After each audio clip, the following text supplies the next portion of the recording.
My daughter, Corinna, and I were not getting along. When she turned 18, she figured she could do what she wanted to do. I wasn't having that. She moved in with her girlfriend. A month later, I found out that she was in New York City. I didn't know until I saw it on Facebook. My understanding from her friends, she was escorting, doing dinner dates.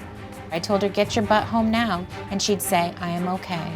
And I get something in the mail. It was a protection from abuse order that she put out on a gentleman because she said he had choked her and took her money. I would have never thought my daughter was involved in being pimped, prostituting.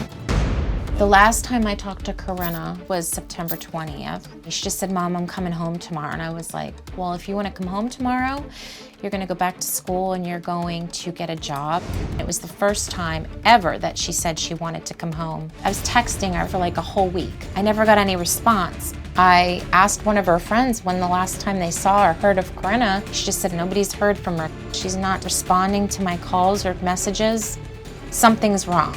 I was worried sick, so I went to the police. Basically, after that date, no one's heard from her. This is a person who vanished. I don't know if Corinna's still alive. I pray that she is. I love her. I want her to come home. Well, I'm very, very sorry that you're in this situation. I can't even imagine. And this is something that obviously just haunts you 24/7 at this point, right? Right, it does. And now, it was July 2017 that you found out on Facebook that your daughter was in New York City, right? I actually saw her post something that she was in Brooklyn, in New York. And where did you think she was? In Hazleton, living with her friend.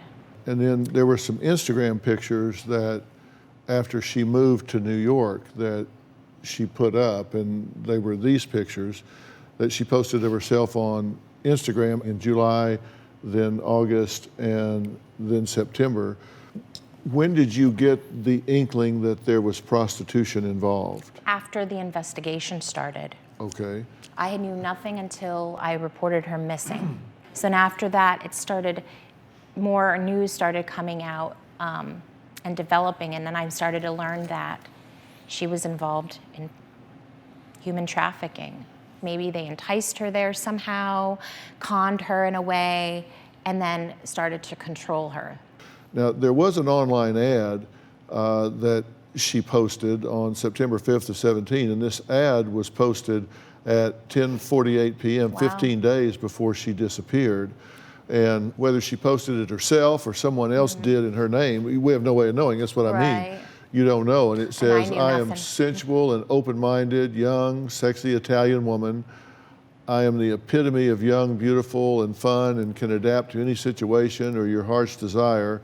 I'm a petite, thick and curvy blonde that weighs only 150 pounds. I have sparkling blue eyes, golden blonde hair, and fair olive skin tone. No law enforcement or pimps welcome.